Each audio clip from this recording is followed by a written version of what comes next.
Yo, yo, yo, yo, what's good? It's your homie Big T, and you're listening to the only podcast that brings you the latest in music, news, and fashion from the 419, and the only podcast that keeps our ears to the streets while you grind in the 419 is Mud Talk. So glad that we are here. It is the season finale of Mud Talk.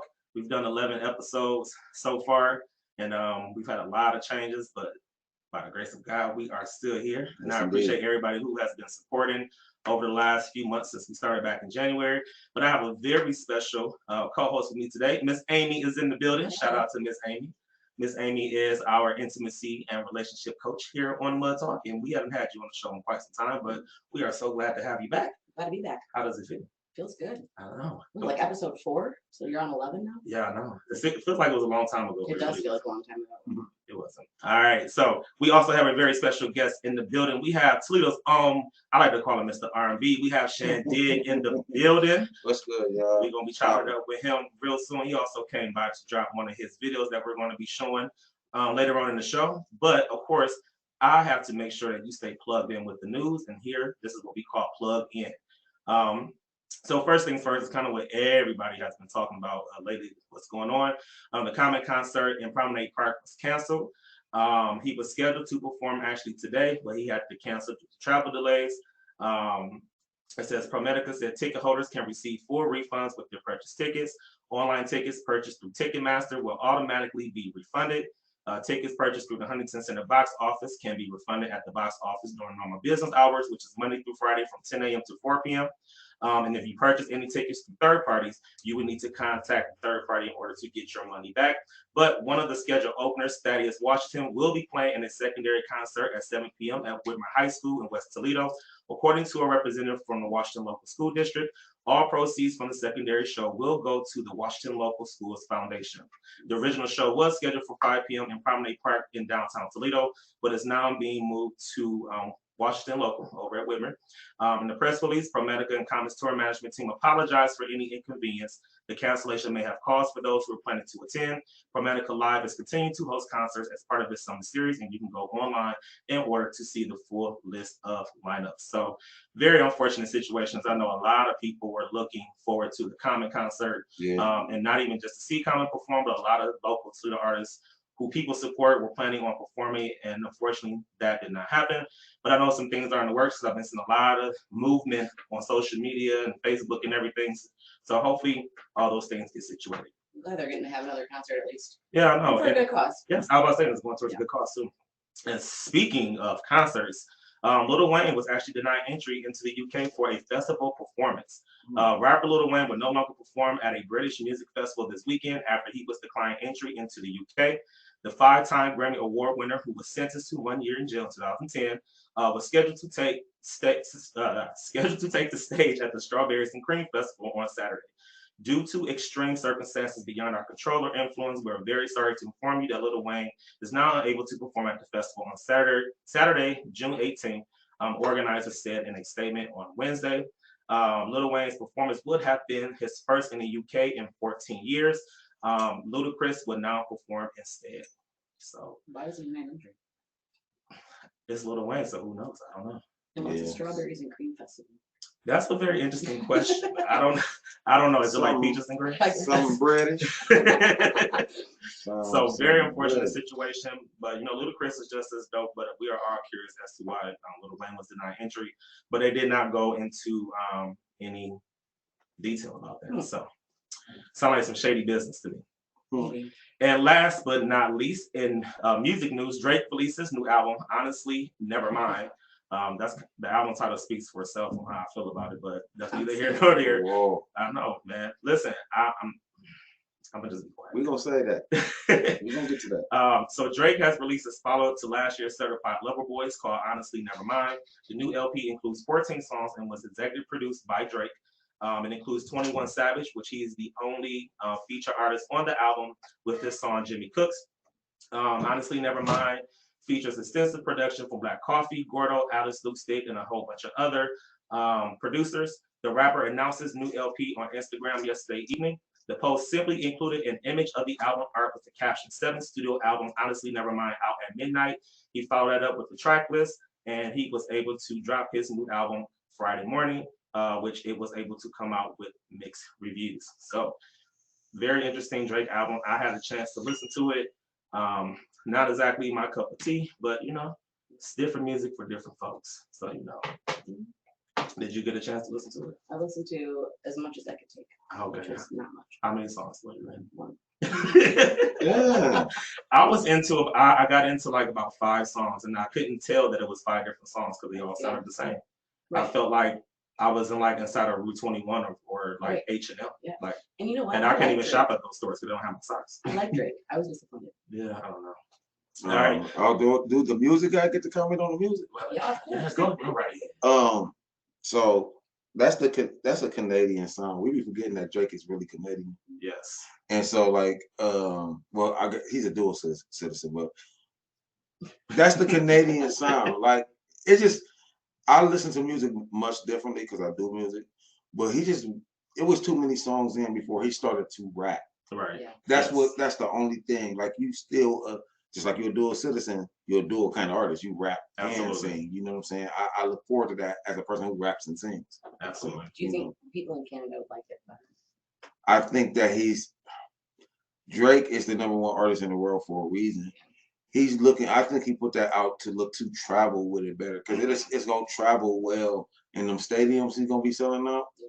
That's stadium music. That's why the music sounds so big. Absolutely. It sounds boring in our cars. We can't clean up to it. But when you see when it's going over a system that's big enough for 100,000 people to hear, it's gonna feel like it's gonna give you an out of body experience. I think that's what he was trying to do with this album because them 808s and all of that. That's more big. Because it definitely wasn't Drake. It was more like Aubrey. That's what I'm Yeah, saying. right, This was right. Aubrey. This was not Drake. We can even call him Wheelchair Jimmy at this point. Like, Yeah. it was not the Drake sound. There were a couple songs on there that I felt like it was summer vibes. Of course, he saved the rap part for the last album that was on the track with 21 Savage, which I mean, it was a good move, but you know, Drake is always planning something, a mastermind. Yeah, So I think there planning. was a method behind this. So, and last but not least, it's a very special weekend. It is Juneteenth weekend, and to get people caught up on exactly what Juneteenth is, Juneteenth, official name of the federal holiday, Juneteenth National Independence Day, also known as Emancipation Day, Freedom Day, Black Independence Day, is a holiday commemorating the end of slavery in the United States. It is observed annually on June 19th, and June 19th this year is not only on the 19th, but it's also Father's Day this weekend too. So we get a 2-for-1 special. So shout out to everybody who's celebrating Juneteenth this weekend. There are a lot of Juneteenth events that are happening this weekend. We have the Fame Fashion Show and Business Expo, which is Sunday, June 19th at 5 p.m. at Premier Hall. CSRN, the Community Solidarity Response Network of Toledo, is having their Juneteenth Community Health and Wellness Fair Saturday, June 18th. At the Mount Branch Library from 12 to 4 p.m. And then also there will be a parade that will be taking place downtown. Community United presents Juneteenth Freedom Parade, 1:30 p.m. at Summer Street is where the parade will start. So there are a lot of Juneteenth events going on. So please make sure you get out, celebrate our Independence Day, and also celebrate those amazing fathers. I don't want to see no bitter baby mamas on Facebook talking about our mama and daddy. Happy Father's Day to me. No, you're not. Okay, you had your day. We didn't come on your day doing that, so please let the fathers have their day. Man, you relax. That's I'll be all. jumping on them statuses too. I typically do too, but this year I was just like, you know what? COVID. I'm gonna practice social distancing and not do it. All right. Well, since we have him on the mic, we have Mr. Shan Digg in the building. What's good, Shan? What's going on? Not much, not much. Good to have you on the show. It's the season finale of Mud Talk. So before we even get into anything, tell us about you for the people who may not know who you are. So my name is Shan Digg. I'm an artist. I don't like to put myself in a genre. But I am from Toledo, Ohio. I started singing at church since I was like 5. First time I actually sang a song with somebody. I still do music with them to this day, 30 years later. I'm a father. I love family. I just love family. I try to be fair to everybody who I love and who love me. Try to operate in integrity. Now, other than me being like in music, I don't even like to call myself an artist more than a songwriter because I think songwriter, producer is my strongest asset, even being a strong artist. I like the creative process of it. So, you know. That's what's up. That's what's up. Now, exactly how did you get into music? Because you said you started singing at 5. So was music always your first love, or was it something you kind of just stumbled Music, I would like. It's the first time I actually felt love. I felt love for anything outside of a human. on? You know, so like how I love football or love something else. Music is what I fell in love with and was like, oh, okay, I might be able to do this like at 5. Mm-hmm. I come from a very musical family. My grandfather founded a group called the Pilgrim Wonders from here. Um, they are a legendary group. Couple of gold albums sold, um, millions of records sold. So I come from kind of by Toledo standards, like musical royalty, because like my father Buck Noble is one of the first superstar musician, not first because you got Art Tatum, Right. but in the church, like he was that guy, like he was really that guy. So it started from there, and so when my family found out I could sing at all, I had no choice. It was already over with. My sisters were singing and stuff too already. Soon as they figured out I could sing, I was thrust into it. I loved it, and then I just happened to love church and love God at the same time. So it was a perfect marriage. Um, I wanted to be though. Once I started getting into music, I wanted to be a gospel rapper. Oh, okay. And how did that work out? It was tough. I think gospel rap is the hardest genre in American culture to be successful in. And why is that? Because nobody want to hear get up and dance with us, and if you love me, say, and if you love God, say Jesus. Nobody wants to hear that. Right. And a lot of them rap like that. They not rapping to say, I'm a rapper who happens to love Jesus. They trying to show how much they love Jesus, and they're rapping about it. Okay. Instead of just being somebody who has the gift, and I'm going to use my gift I'm going to praise God with my gift. Mm-hmm. You know, it's a difference, and so that's what made it difficult. I just happen to be good, and I can sing. Now, I got a lot of slack because, come my dad being the singer, everybody just expected me to sing the same kind of music that he does, which is black gospel quartet. Right. If you go to church or you grew up in a church, you know what quartet music is. Mm-hmm. It's that hard, that no guys. So everybody thought I was gonna do that too, and I can do that. Right. But I come from an era where I'm a hip hop baby. You know what I'm saying? After quartet, my favorite genre of music is battle rap. Right. And I don't even have no music. It's just a war of words and performance. So like when I knew I didn't want to play football no more or nothing like that, I was already a nerd. I went to college to get a degree in music. A lot of people didn't know I went to school for it. Okay. And then I just ran into the right people. Growing up in church, I hate to say it to anybody who want to argue. I'll get my group against your group. The best musical people all come from church. Absolutely. They all come from church. Now, how is it being able, because you do, like you said, you grew up in the gospel, you know, in the church and with gospel, and being that you do R&B and kind of a lot, how is it making that transition from gospel to R&B to hip hop? Man, for me, it's crazy because it just pushes me. I have a different philosophy on, like, when if somebody says something to me, I just challenge it with scripture. Mm-hmm. Somebody say something about me writing R&B songs, I hit them with, well, the Bible say that your gift comes without repentance. The Bible say your gift will make room for you. Absolutely. If I know how to do math real good, I'm not gonna turn down this $150,000 job to go work for $50,000 because somebody don't believe what I believe in. Absolutely. Because that's a contradiction to the Bible.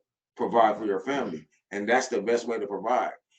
What people in the church do, we oftentimes, because I'm still that, we oftentimes put us in a box to what we can and can't do. Mm-hmm. But nobody ever looks at music because music is so personal. Nobody looks at it like it's a job, Right. because a lot of times people don't think that you can make like they don't look at it as a place, as something that you're doing to make you money. They don't look at it as a job. So you can go work, so you can go and be saved on a construction site, but I can't write R&B and still remain saved. That don't make any sense. Right. You know what I'm saying? When we both got gifts. Yeah. So it's an easier transition to me because in all that I get and get understanding. And that's the revelation I got from that. Use your gift to take care of your family. And I've been doing it ever since. That's what's up. That's what's up. I like the challenge. Like wherever I'm at in life, that's how I do my music. Like I have a gospel album out, I got an R&B album out. I got an album that started in R&B and seen me transitioning to the gospel artist. Then the gospel album came out. Then I did a Christmas I was album. about to say you did a Christmas album too, which was super dope. Appreciate it. Super dope. Like I like to challenge myself, and I believe in what God gave me. That's another thing that helped me. I know Christmas coming around every year till I die, and every year I got an album to put out. Absolutely. For the rest of my life. People don't really think like that, and it's all original songs. So at some time, somebody might be like, "Man, that song hot," or somebody might grow up listening to my music from Toledo, and then they go make a movie at 28, and they're like, "Man, when I was growing up, my mama used to play Shan Digg album every year, and they put that song in a movie. I'm in my 50s, and I got a #1 record." Because I just chose to pick the right kind of thing to do. See, we don't have enough faith to think that can happen. I do. Right. You know what I'm saying? That's what's up. That's what's up. Now, before we go and show your music video, and before we continue this interview with you, it's Juneteenth. Yeah. So, I have to give y'all what we call tips with tea. Tips with tea is where I give you 5 things on what you should or should not do.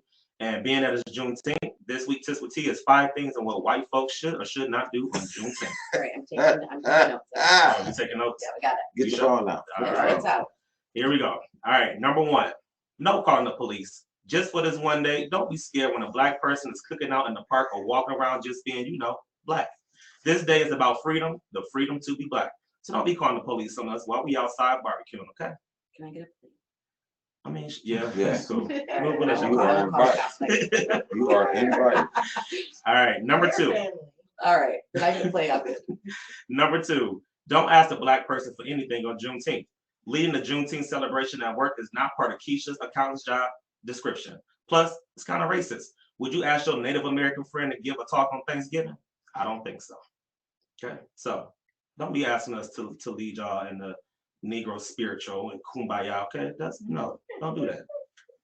All right, number 3. Don't disrespect Juneteenth by wearing kente cloth or cornrows. And please don't attempt to celebrate by singing slave songs. Negro spirituals are not made for Caucasian vocal cords. Plus, we already have a Juneteenth anthem. It's called Back That Ass Up. And amen to that. There you go. Number 4, you don't get a one-day pass to use the N-word or to wear blackface on Juneteenth. If you regularly use the N-word, take a day off. We would appreciate it.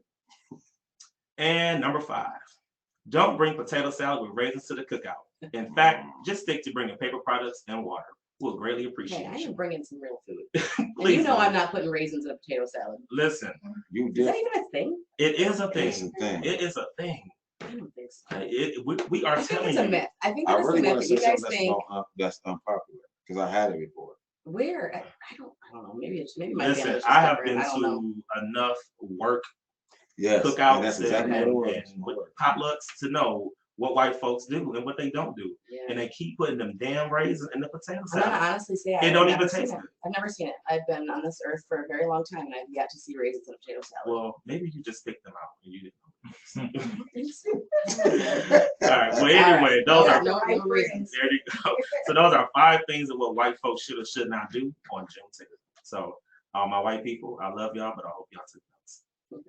All right. So back to Mr. Shan Digg. We have your video here called "Don't Let Go." Tell us a little bit about this video and the collaboration with some other artists that you had involved. Okay, so this is from my last album, this name, For the Lovers. Oh, if you love R&B, go get my album For the Lovers. Shan Digg, For the Lovers. So I came up with this record. Actually, we are actually a group. Oh, okay. And our group is called Glass Collab. Because I just see a vacancy in the game, and that's what I'm old, so I'll be like, oh, how can I get in? Ain't no R&B groups for real. Let's get a record. And this song is actually like 4 or 5 years old. Oh wow, okay. I said, man, let me just find something with my brothers on here.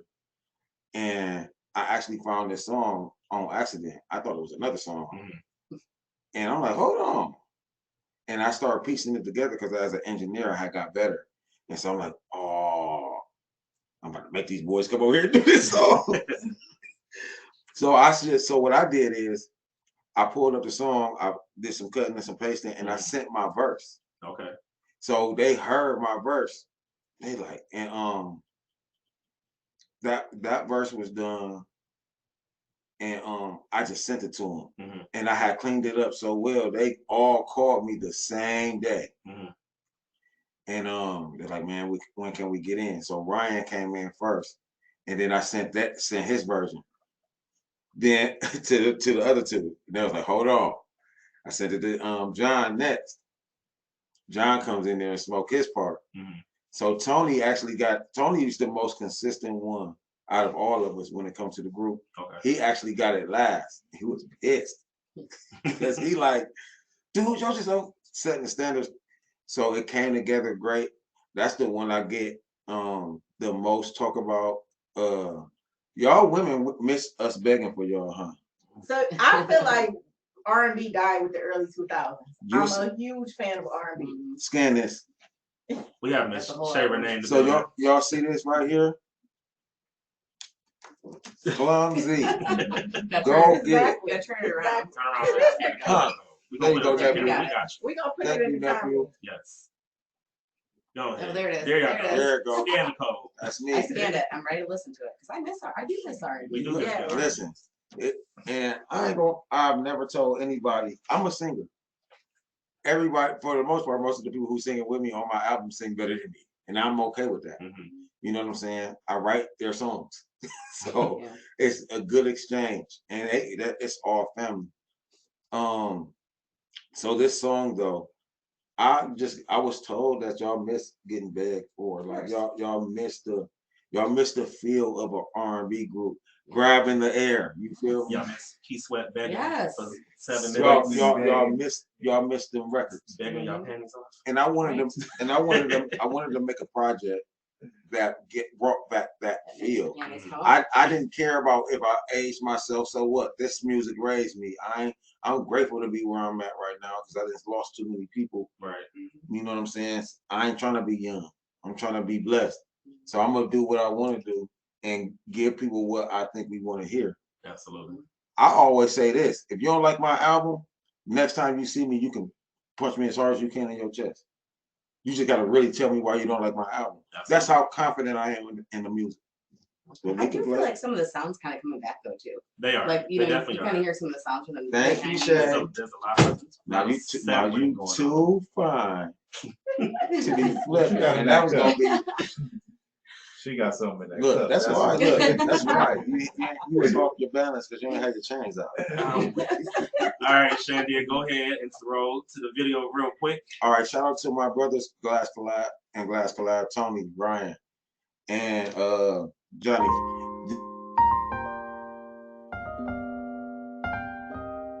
I wasn't ready to be in a relationship at the time you were. You were so far ahead of me. Now I can't sleep and I can't eat. I can barely breathe. I need you here with me. I know that I should have been left by you 1,000 times, but life don't have rewind. But I wanna make things right. 'Cause when I look at the other side of the bed, yeah, I want you right there. Yeah. Come back to me. Oh, I need you. Oh,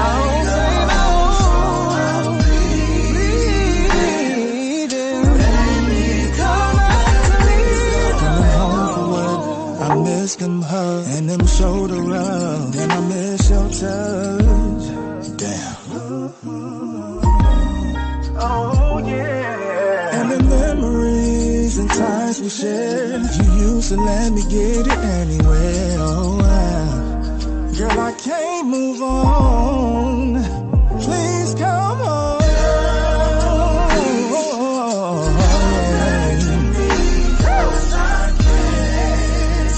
Can't sleep.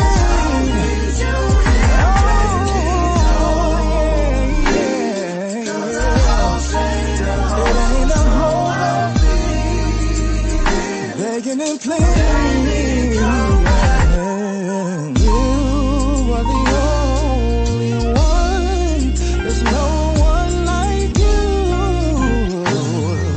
to do the things you do.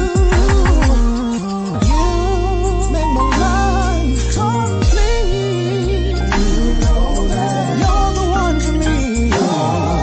I'm begging you, girl, please.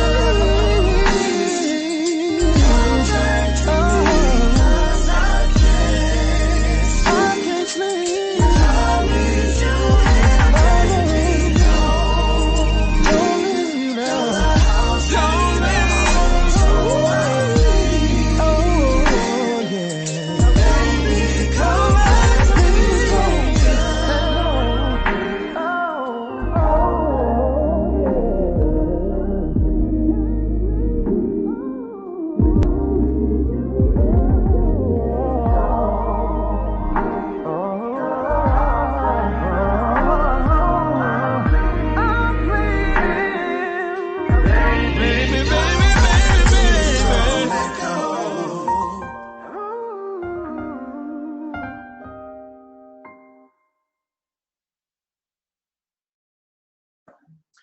All right, what's good, y'all? That was Shan Digg's video, Don't Let Go.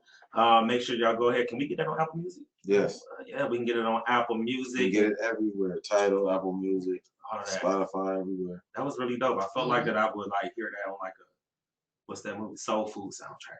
Yes, that's actually what I was going for. Yeah. Like when I write songs for me or anybody else, I always write them visually. So like I always try to write what I call soundtrack music. I think it stay around longer. I feel like that should be in the scene where she was like, the family fucked my husband. Right there in that scene, that would be the perfect scene right there. Don't let go. Oh man, good movie. Well, maybe when he was trying to win her back, but not at that scene. I mean, it's I think, called you Don't know, Let Go. So, yeah, do you write all your The boy music? said, Terry. Terry what? fuck the family. The family fucked my husband. Oh, come on, Faye. Hey, man. So it was a question going around Facebook to where it was like Faith or what was her cousin name off the Players Club? Ebony. Oh, Ebony. Which was worse? What's your opinion? I said both because they both was family. You don't do family like that. Yeah, but I say Faye because she fucked her husband. Diamonds was just a dude, you know what I'm saying? A boyfriend. I mean, it's still bad, but it wasn't her husband. You know what I'm saying? Regardless, They they was both cousins. Yes. I feel like family shouldn't. I mean, absolutely, but you took an oath under God. You know what I'm saying? And y'all, you out here, you fuck somebody else. I would have to agree with that. For that, but also because of the trauma that was all the bigger trauma that was going on in the family for her, not to even think about the grandmother is dying. Absolutely. Like, and what you're getting caught doing this, what it could do to the family that's already going through enough. It was very selfish. Yeah, That was very selfish. extremely so. Thinking with my Clyde. I mean, not Clyde, Kevin Gates. And it was Yeah, kind of like, like, out of all the dudes in the world, like there's so many dudes out here, and you pick that one. Willing. That was willing to just give it to you. You decided to go fuck your cousin's husband. All because that boy hit her with the and all about Miles and them.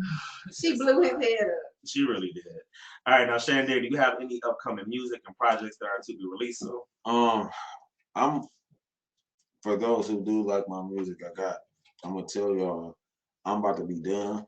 I got a lot of stuff. And for those who just getting hip to me, go find my stuff. It's Shan, SHAN space DIGG. So are we talking about done, like as a retirement? Done. I don't believe in retirement. I haven't made enough money to retire from music as an artist. But what I was just going to say, I'm not going to be as interested in being an artist, more so than being that guy who's going to help my younger artists get go better. Because like my artist is Marcus Liddell. Shout out to Marcus Liddell. Jam, amazing artist. Jam. I got some hitters. Kendall. I'm about to talk to Kayla Shea again because she started with me. I want her back. I'm more interested in getting those guys opportunities, the summers, because they're younger, and me and the other artists from around here, we learned the hard way for them. So everything that we didn't know that we learned through mistakes, they don't have to make those mistakes. And I'm more so interested in that. I always hated being the young dude in the studio looking at some old dude who may be talented, may still have the talent, but take it so serious that you letting the youth be wasted. I'm not doing that. Right. Not even to say I'm long in the tooth with it. It's just when I got somebody who's like a Marcus and like a Jam and like the Kayla Shays, you work with them tirelessly now. So you're more interested in being a mentor versus putting out your own. Mentors don't make no money. So. And I think that's the beauty of it. You're willing to You give might back to the already give us community. a manager. No, so all of them Passing people on that wisdom. Yeah. That's what it is. Well, I'm a songwriter first. I'm not even an art. Well, I'm an art. Well, I would be a liar if I didn't say I don't love being an artist as much as a songwriter, but I enjoy the creating the stuff. But so that's part of can me. be an art too. Yeah, I know. That's what I pride myself in, my songwriting. That's why. Well, I said anyway. Don't nobody want to really go. I won't lose. It'll be hard to beat me in the verses. Like at Toledo verses. Yeah. Just because I'll be on 19 songs and then I'll play with them. Okay. And a lot of our favorite artists used to be songwriters. Yeah, yeah, absolutely. Babyface is unreal. But the only thing is, before we can get to that, and me and Ty was talking about it off air, I really got to try to do my best to unify as many of us as I can so we can move together. Because that's what made if you think about it, Motown, it was Motown. Everybody on Motown for the most part was from Detroit or from the Midwest, right? They all moved together. When LA hit, they all moved together. When the South hit, when Atlanta hit, everybody did stuff with each other. New York did it started like that. And who was the next greatest New York rapper that y'all heard since New York split? One of the last number one came from New York, like a number one, and have consistent number one people. Cardi. No. Yeah, gotta be, yes. Right, that's right. That's right. Because when you split up and move separately, it make things so much harder. But everybody moved together, and we can do the same thing. I will put our talent against anybody. Nitra, bro, I'll put her on stage with anybody, right? And so I know we have that here. We just all have to kind of move together. And so I'm more interested in that than trying to be on the stage getting sweaty. Which we had that conversation, like you said, off air about. I was telling Shan that Toledo was a movement. When you heard one Toledo artist, you knew they all were together. You know what I'm saying? As a united front. And somewhere between COVID and whatever happened, there was like this big disconnect where everybody just kind of went their separate ways. And it was like the buzz that it had, it all just went away. So I would definitely love to see Toledo come together again as a united front and start that heavy movement again. And like you said, you're kind of in a space now to where you don't want to be on stage and getting sweaty and doing this. It's time for the next generation. As much as I love Shan Digg, as much as I love Tracy, as much as I love country and all of those, it's time to bring up the younger talent who can bring something fresh and new. And that's our job. You know what I'm saying? I take part. Look, shout out to my little bro Cashmere. Cash on a live one day. He said he called me Unc. I'm like, I'm like 33. I'm 33. I'm 33 at that time. But I'm like, damn, when did I become Unc? But instead of being mad about it, I embraced it. That's a sign of respect. When we say somebody who ain't our uncle in the hood, Right. and we call him up, that's a sign of respect. And so I ain't say, oh, he ain't saying you wash. He's saying, I respect you and I'm gonna listen because uncles can whoop kids. You know what I'm saying? That mean if I held him accountable, he gonna take that.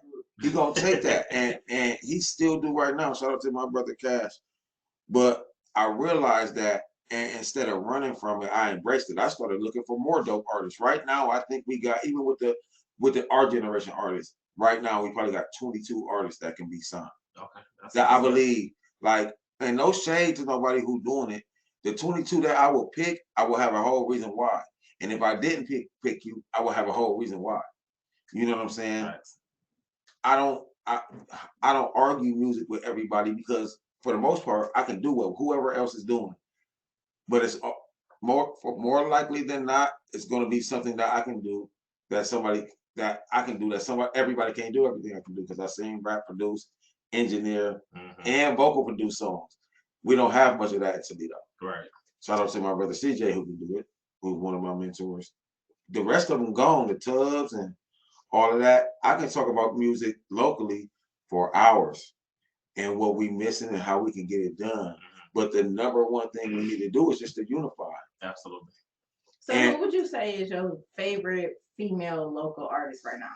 Whoa. Ooh. I know I'm gonna start some controversy with this one, but I want to know your favorite female and your male. I want to know both sides, but let's start with the females. I won't really alienate nobody. Who's my favorite? Because whoever my favorite is don't mean I think they're the best. True. Definitely true. This is your opinion. Because we have some people who I can tell you who the best is, I think, and who my favorite, who I can just watch on stage. Right now, it's between like 4. I'm not gonna lie. It's 1 A, B, C, and D. Like that. I can see Sasha. Sasha just put on a crazy show. Artist. Yes. I've been singing. So the person I said I started singing with at 3, it was her. Like I was a 5-year-old, she was a 3-year-old. So I thought she couldn't impress me no more. And when she just did her show, amazing. My own artist, Kayla, my own artist Jam, Kayla Shay, Summer, and then lastly, these just the singers. That Anitra Cherie. Yes. To watch her perform is literally like you are going to Vegas, you going any big stage in the world and watching big stage. And I think all of them people I just named, and there's some more that's coming up. They ain't there yet. There's some more that's coming up. They ain't there yet, but we're gonna get them there actually. Absolutely. Who ain't there yet? So I can't do 1. I have to do 6. And I did all singers. I ain't even gonna deal with no rappers right now. I had the chance to watch Anitra perform when I worked at Spotlight, and this was like when COVID had just, was kind of letting up. We were having patio parties, and she had performed for somebody's birthday party, and she sung "Sweet Thing" by Shaka Khan or Mary J. Blige, whatever version you prefer. And I was just like, I felt like I was watching a veteran on stage, like somebody who had been doing this for years. And still to this day, I'm just like, I literally just heard that song when we went to Nashville, and she was the first person that popped in my head. Like, it was amazing. That is the mark of a great artist. Yes. A great artist will make you remember their version. Yes. Over like the version that we grew up hearing. Nitra is a vet. We sang in Organized Cast. Shout out to Ryan Ferguson. Me, her, and Sasha sang in a group called Organized Chaos, which required us to go everywhere and just go sing cover songs. Yeah. So that's that constant performing and that repetition. She is a monster. It's tough to follow her. It is. And I'm always the one who got to always. But you want males too, huh? I do, and you can't say yourself. I never say myself because I'm not. Well, like I'm not my favorite artist. It's just difficult because we got some people who don't live here who are crazy. Like I ain't named Kiara because she don't come. Like it's my cousin. She been out of here. Yeah. Haven't heard her in years. Shout out to Nintendo.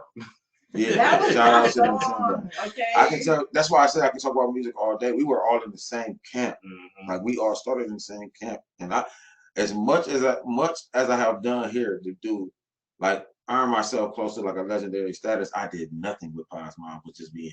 Right. But dudes is hard because I like rap and singing. I don't know. CJ Mack being my favorite artist. Anybody who know me, I got my own artist, and I tell them to their face, they know who my favorite artist is. Mhm. CJ's my favorite artist in Toledo, period. Right. Because I always look, and it's gonna be preference because he does what I do. He helped show me what to do. When I only came in there as a songwriter, and a vocal producer, that nigga gave me so much more. But CJ's my favorite artist. And the thing about CJ Mack, he has made so many people sound great. It kills me that he forgets about him. Mm. Like CJ got a record deal at 10 years old. Like he a child prodigy. Wow. So like you can't be that and still not be dope. Like they weren't giving away record deals 30 years ago like that Mhm. to 10-year-olds. You know what I'm saying? And his music is amazing. The only thing is he loved making other people great just like I do. We Right. suffer from the same things, but I ain't gonna forget about me. I ain't gonna do it because like I talked about organized chaos, but I got out of organized chaos because I'm more artist than cover singer. Right. And I was losing my artist part of it because I'm like, dang, I'm getting rid of my head is only filled with the songs that we are The cover regurgitating, songs, yeah. right? The cover songs, right? So when I'm going to write songs for other people, I'm hearing that stuff bleed into the music and taking away the sound. Even though theirs worked, I take pride in creating the sound. That is what makes you, that solidifies you. So when I was working with people, it was just bleeding into it. So I just got out of it for artistry's sake. But everybody's different. You know what I'm saying? I never prided myself on being like the greatest singer. I'm a singer, but I like working with people who I love pushing people who better singers than me because like I think that just because you can do something, that don't mean you should. Facts. Y'all don't hear a song that's just doing woo woo woo woo all through the whole song. Y'all don't hear that. Mhm. So when the singers who can do all of that in the studio, I be nope, give them a little bit. We want the people who can't sing to buy these albums. So when you do love, okay, it makes sense because anybody can do that. And that's what you want to do. 90% of the world don't do music. They're not creators. Right. So but that's who we sell it to. 90% of the people who don't create. The 10% we don't even buy music like that. We was literally just talking about how we used to illegally download from stream. Was it? Yeah. What was it we was talking about? LimeWire. Crosswire. And Napster. Okay, so I said I wanted to talk about my theory on that if I got some time. So my answer is CJ.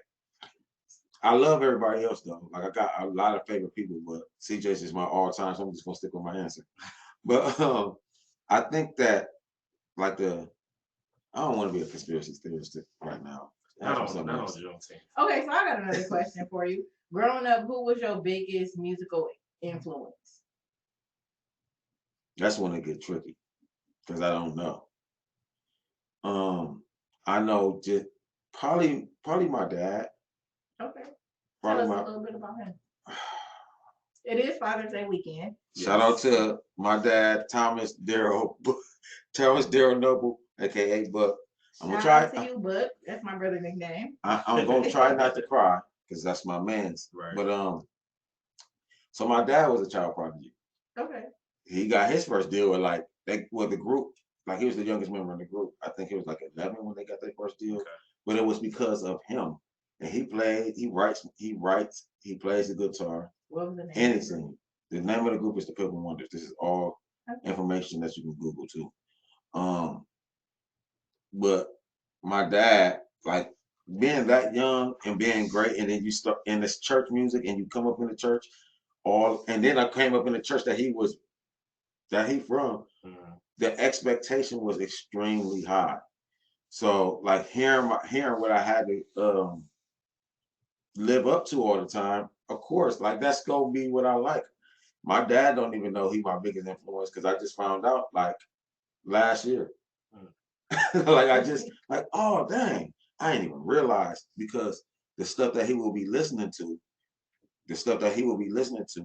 like that had the biggest like impact on me. Now here's the thing: my dad traveled. Now he got signed when he was like 10 or 11. He literally traveled on the road till I was 20, Oh, and he wow. had me at 28. Mm. So, Okay. but when I was 10, he got diagnosed with schizophrenia. Okay. And it was very, very like it was mild at first, but it got progressively worse. He got diagnosed when I was 10. He didn't start traveling until I was 20. Mhm. See, that's going to be skipping over people's heads. So 10 years of almost untreated schizophrenia. So when it got too bad, they kind of just can't go on the road with us, right? You know what I'm saying?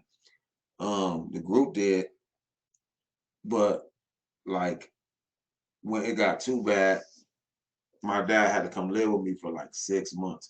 Now, mind you, my dad, I wasn't able to have that relationship with my dad because of the road and the sickness. Mhm.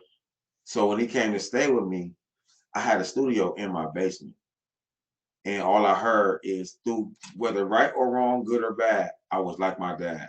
So him staying with me, I actually got to learn who he was. And it gave me so much peace to say, oh yeah, I got that from you. Mhm. Then I'll be like, oh, I do this. I got that from my mama. And that gave me peace. So that even made so what we used to do is we used to go in the studio while I'm working with somebody when I had a client. And then what like 2 or 3 days a week, all we would do was listen to his music. All the videos on YouTube, all that stuff, we just used to listen to his music. And then I would pick his brain. Man, what was you thinking when you was writing like that? What was you thinking? Where was you at? And just seeing him break out of schizophrenia. Schizophrenia don't exist when you get to explain that. And it made me love him.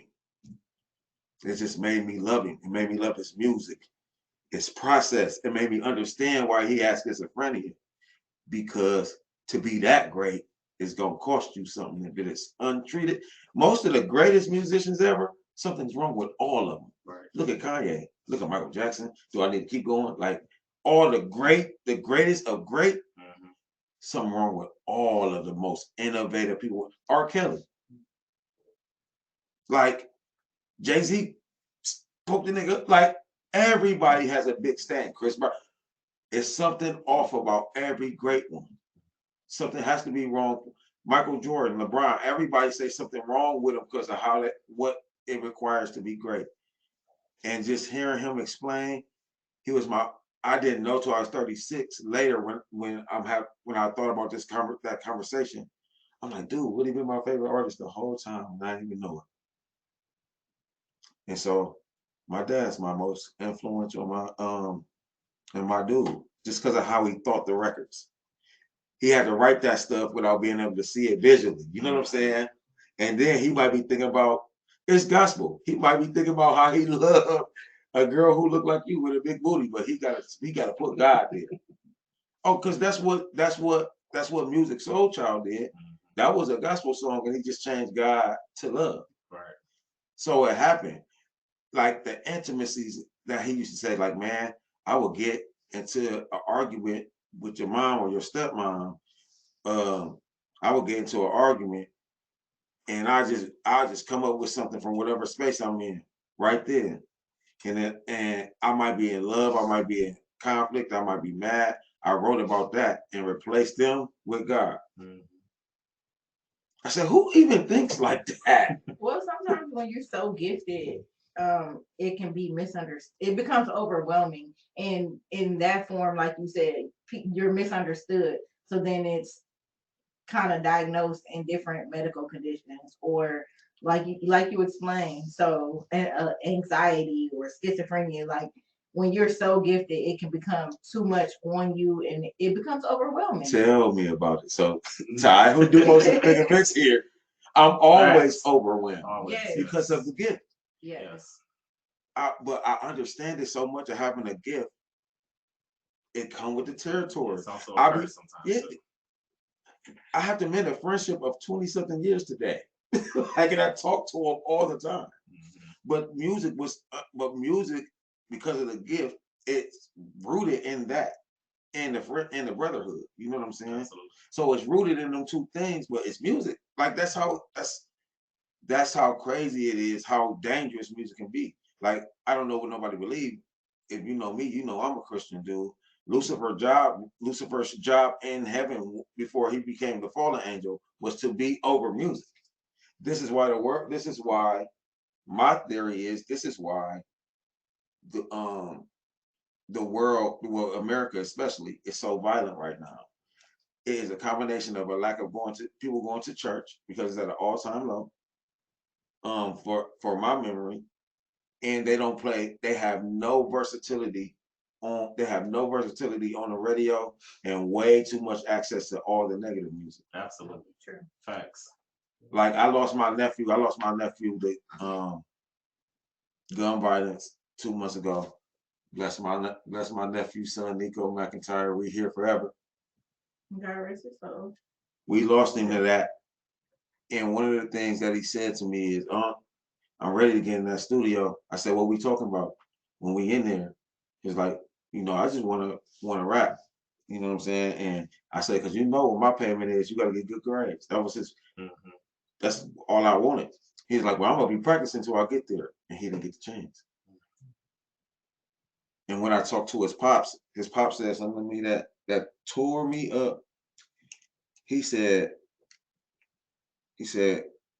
bro, I keep looking for my son. It's like I'm missing a kid. I keep trying to find him, but he ain't there. And to know he ain't never coming, it killed me. It made me, and that's part of the reason I don't want to be an artist as well. It's bigger. Everything is bigger than me now. When he said that, it changed everything. I'm like, Shan Digg is not significant as an artist. That don't matter. Mhm.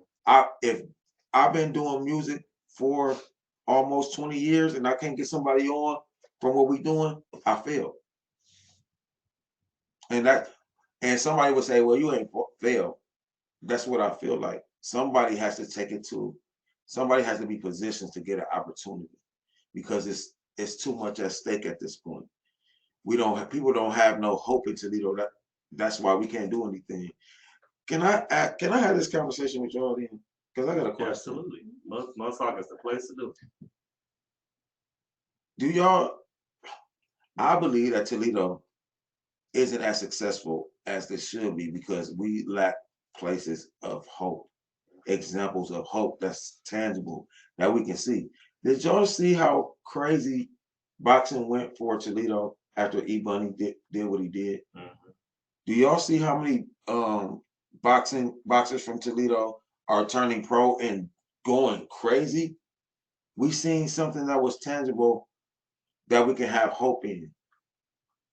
And like, everybody who's successful from here that's still going, they haven't been able to position themselves enough to think that that they can make it. And we got the Clemmies.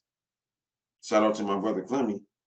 They can see Clemmy and be like, yeah, he got on, but that was a different time. And then because he got on, it was easier for him to get on again. Because we will, so that don't give them no real hope where they saying, oh, I seen T grind from this is his season finale. I seen the 11 episode, all 11 episodes, and now in year 3, I appreciate him being national because I seen 1 through 11 first. We don't have, and so I'm going to start my podcast because if T did it, I know I can. Mhm. We don't have that, and if we got somebody like that outside of boxing right now, I will wait. Zaya Cook. But after Zion, one person in music. Oh, y'all ain't got no answer. But he haven't took it to the level of a national artist. And then when people look at you know what everybody gonna say, because I'm gonna be real. Oh, he only can get to where he got because he got money. Because that's what they gonna say. That's real. But I got records. And I'll tell anybody that. I really got records. You don't have to like his content. He a slick talk rapper. I like slick talk rappers. Like E40. That will be something like he in them lanes, like how he put his words together. But to somebody who they actually sing like from the bottom, like a real like I like in R&B, we ain't seen nobody come up and be a star and take it to like the level where they got videos on BET or somewhere they something like that. We haven't really seen that. Right. Walter Ray might have a chance right now because he's in position. But that's what's lacking. We just haven't seen it. It's been too long. Like Life going to jail, we didn't see the grind. We seen him go on. We knew unless you like was tapped in with the family. A lot of people didn't know Life was in jail. We knew when we seen him on Apollo. It's a nigga from Toledo who's a dog who went to the Apollo and won like 4 weeks or 6 weeks or however long he was just killing everybody. Right. And he from the town. And so we like, oh, that's dope. But we support him like crazy. But nobody seen him from his start to finish. His start was on the Apollo. But the Apollo is literally a national show. Right. We haven't seen nobody be like ground level local. And I would even say with Life Jennings, I remember even when B Wills was on 106 and they had the Wild Out Wednesday and Freestyle Friday or whatever, and he killed it, you know? Can I add? I just saw him at concert 2 weekends ago in Columbus, and he killed it. He was better than all the artists. Incredible. It was amazing. That's my first single off my summer. Oops. Damn, I wouldn't even say it. I just feel like a lot of people do not support people in Toledo until it becomes popular. Absolutely. To do so. I literally was just thinking. You saying you don't see them support from start is because people don't support our local artists or anybody locally until it's popular to do so. Until they know they can get attraction from supporting that person. And I feel like that's the messed up part about it because Toledo has a lot of people who are diamonds in the rough. Like, I'm not from Toledo, but living here most of my life, I've been here since I was 6 years old. So living here for the last 28, almost 30 years, it's like I've met people to where, this city has a lot of potential, but it's the inside hate. So I got an answer for that. I have been blessed enough but people will call me popular, but I don't think that's the case. I've been blessed enough to get a lot of support. Right. Blessed and lucky. I've been blessed and lucky, man, to get a lot of support from day one. So that part, I can't necessarily all the way relate to, and it hasn't been enough support to give me no deal. So you know what I mean? But those diamonds in the rough, that's why I don't want to be Shan Digg the artist. I want to find those because I found some. Marcus is my cousin. He was in my family. He's in my family. Don't you think he would have started before that? I know he could sing since he was 4. Right. But it took him a while to get started because he had to want to do it. You know what I'm saying? Like you were saying, them diamonds in the rough. The artist problem is the artists are not searching for where the artist's gonna be at so we can meet each other. Like if you got a bunch of artists at the East Side Catalina doing a show, I'm going over there because if I find the singer over there who had never been on Love and Laughter and she live on the East or he live on the East, guess how many tickets they gonna sell? About 50. Because they know what Love and Laughter is, but the East Side might not have ever had a reason to go over it. Come and do it. He might be hot just over there. And the problem is the artists don't go support the other artists. And then they want the same support. And then they gonna have to get their money up and be paying to go to all these places and shaking their hands. Shan Digg, I do this, that, and the third. That's what I send you some of my music so you can know that I ain't whack. Or they get that support but don't give it back. Yes, now there's a lot of that go on. Yeah. Because And that's not even just for music. That's the Toledo scene. yeah, period. that's the Toledo culture. Yes. And I used to say that Toledo don't have no culture, but that's not true. A lot of it is just negative culture. It's just like it has a culture of negativity. Like it's this bad in Toledo.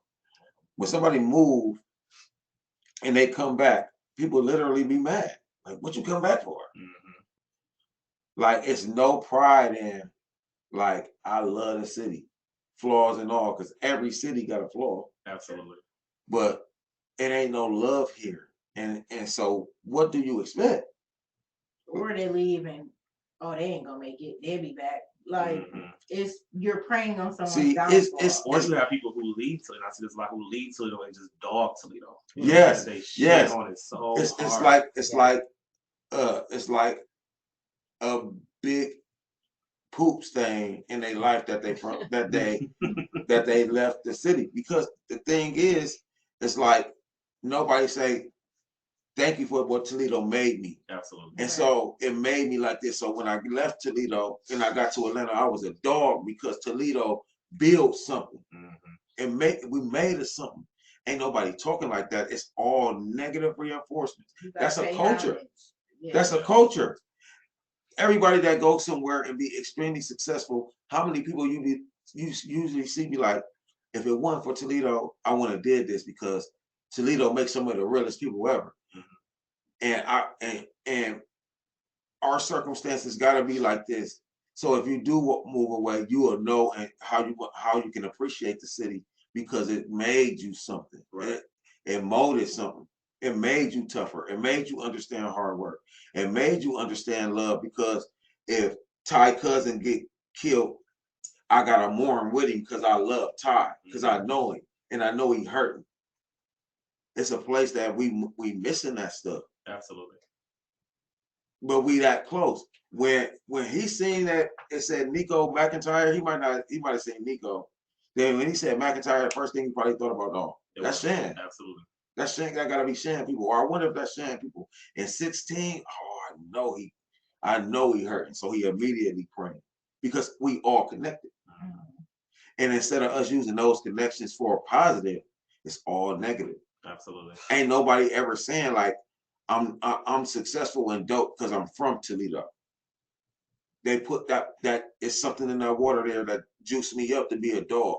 I mean, we can even take it as far as back. Anita Baker's from Toledo. Don't even say she's from Toledo. Ever. She says she's from Detroit. Yeah. Vanessa Bill Calloway. Same thing. Listen, that's what make my dad great, right? My dad had an opportunity to play for her, but how the gospel saying was back then, you better hope that work for the rest of your life, my brother, because you will never be able to come back in this culture back in this day. But that's how I know she's from the city. Yeah, absolutely. You know what I'm saying?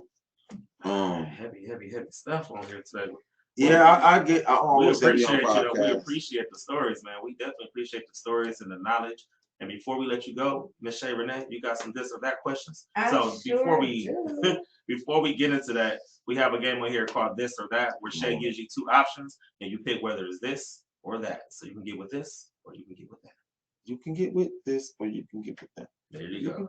That was the first thing I thought about. All right, Miss Shay Renee, you ready? So, night or morning? Morning. I can dig it. Temptations or 5 Heartbeats? 5 Heartbeats. Yep. I just had this debate. My God, even though they not a real group, it was just everything about the movie. I got introduced to them first before I seen the Temptations movie. I'm sorry. Absolutely. Okay, reading or writing? Writing. Oh, hands down. Not even a question. He needs another one. Attend a party or host it? Because I'll be a corn if I act like I ain't like no spotlight. Because that'll be a lie. But I'm actually a kind of introverted person. Ty, no, I'll go sit I say hi to everybody and go sit down. And you won't see him for the rest of the night. Yeah. Because he'll be on the corner tucked off. Just me. I'll make my rounds. Nice to see so you. Probably just because I like to dress. So I just want to get there, be fresh, and then sit in the corner. Like, so he probably, came. I saw him. So probably the latter. What was the second one? Oh, not hosting one, just So attending. just attending, okay. So a vacation or staycation? I got a lot of kids, so Clearly not a staycation. we get there, we stand. If we like it, we stand. Okay. So private performance or a large crowd?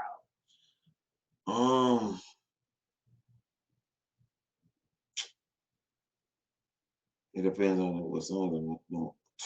Cause it's tough, man. Ain't nothing like, from my experience, ain't nothing like doing the love and laughter, bro. Like those are fun. Those are big crowds and doing the Promedica joints. But if I've got some real fans in the room who know my stuff, 20, if I get 20 people in the room who know all the words, I'll take that any day. So more of an intimate. Heck yeah, I would take that over a big crowd any day. And that, I feel like that's when you're most comfortable. That's the best commodity. It's when you most appreciate it. Yes, because when you see somebody who know your song and they singing it with you, and that energy is reciprocated, right? You feel appreciated, like you feel like, okay, I'm really operating in my purpose though. Yeah. And it's better because you can be in a stadium full of people like, yeah, I'm in here with 5,000 people, but how many people in there actually know your music? So are you really having fun versus the 20 people who may show up at the club who gonna rock with you the whole night, and that's probably gonna be your best performance. And they might rock with you so tough, they might have paid $100 for the ticket. Or like that happened in the industry. They invite like 40 people, $1,000 ticket though. Like crazy. Like I'll take that. I know that's it. All right. You got any more of this or that? That was it. No, that was it. All right. Great. Thank you. Thank you, Mr. Shan. We appreciate you for stopping by. And I hope I did well. You did dope. It was an amazing story. I was over here like, wait a minute, I'm about to do a thug cry. No, because I kind of resonated when he said he grew up in the church, like growing up. Actually, today is one of my cousin's birthday who passed away about 2 years ago. And we were in this group called Cherry Pick Kids. But it was more so ran by my aunt who couldn't sing because she wasn't in the group with my other aunts who were the fantastic McLaurin sisters. Shout out to them of Ohio. And one of them actually got signed. I'm hip to them. And Mary McLaurin Glover is my aunt out of Cleveland, Ohio. She actually just got signed like a couple months ago. Love her voice. Like she has one of the most amazing voices I've ever heard. Yeah, it's quartet. So like you grew up as a quartet baby too, huh? Yeah. So she had us out there marching and back and forth. So growing up in the church, like yes, that's where my love of music came from. Like so, of course. That's what's up. That's what's up. Y'all favorite producers from there. You know what I'm saying? Zaytoven is Zaytoven basically created a whole sound of trap music with Gucci, right? He goes and has never missed a Sunday unless he's on vacation and plays for his dad's church, the organ, every Sunday still, right now. Yeah. And he got Grammys on Grammys. Like, and he's like known as the greatest trap producer. Started right from the church. Pharrell. Whitney Houston. The realest trappers come from the church. Yeah, that's true too. That should be a t-shirt. Let me copyright that real quick. All right, but Mr. Shan Digg, we greatly appreciate you for stopping by the mud. Anytime, you are always welcome. Our doors are always open. We appreciate you. Shout out to all of those Toledo artists. And speaking of the Toledo artists, we gotta go ahead and show some love to Tracy the Reverend Haynes. We have his video right here. It's called Butterflies. He was our mud artist of the week a few weeks ago. But we're gonna go ahead and run this back and spin the block and pay a few bills, and we'll be 13K up in the week, my nigga Mo, he got the proof. How do I describe it? Like the fluttering of wings behind a rib cage, or breathing against a hurricane's wind, aware of this moment with you, afraid of the unknown with you, and still wanting your presence as if it's my first ever gift, holding on to the smiles you give, hoping you will smile with me and live, not just in my heart or in between skip beats or thoughts or dreams that vanish in the day, but in my life. God broke the mold when he made you. You're a rare breed if I say so myself. Simple as a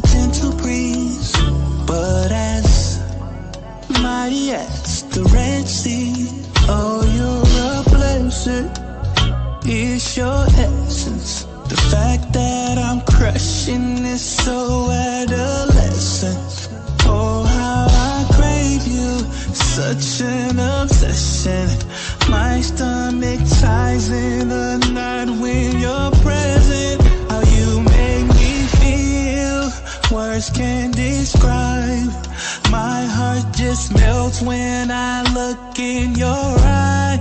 I'm cool when you're not here, but when you arrive, I get butterflies, butterflies, butterflies. How you make me feel, words can't describe. My heart just melts when I look in your eye. I'm cool when you're not here, but when you arrive, I get butterflies, butterflies, butterflies. Oh, wish I can touch you, baby, when I see you, baby. Yeah. But I'm a nervous wreck when I'm with you. When I'm with you, I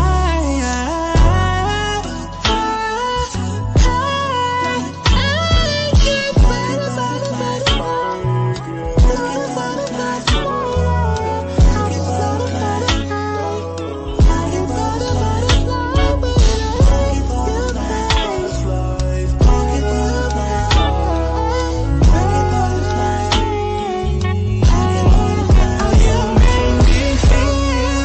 words can't describe. My heart just melts when I look in your eyes. I'm cool when you're not here, but when you arrive, I get butterflies, butterflies, butterflies. How you make me feel, words can't describe. My heart just melts when I look in your eyes. I'm cool when you're not here, but when you arrive, I get butterflies, butterflies, butterflies.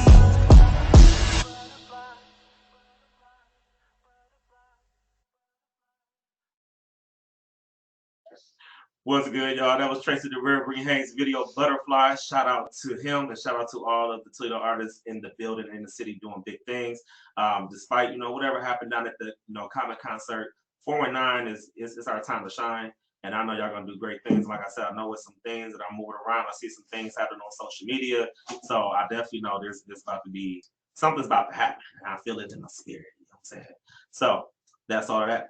Now, with that being said, like I told y'all, we have Miss Amy in the building. Miss Amy is our marriage and intimacy coach. What's good, Miss Amy? I like how you say intimacy, like it's all polite and stuff. Intimacy. I don't know. I just wanted to make it sound, I like it. It's official. You're welcome.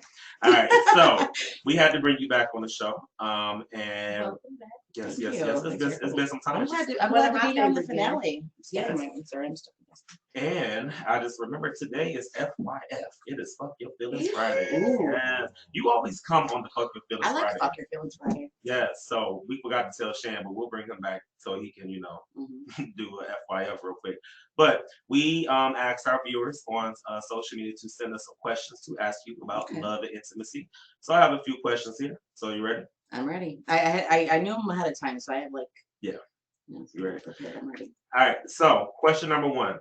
Who do females prefer to be in charge in the bedroom, the man or themselves? And this was from Jesus.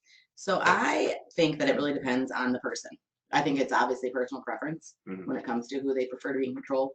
But I will say, I think it also depends, like situational. So what's the mood? What's the setting? Are you just banging it out? Are you making love? Like what's happening?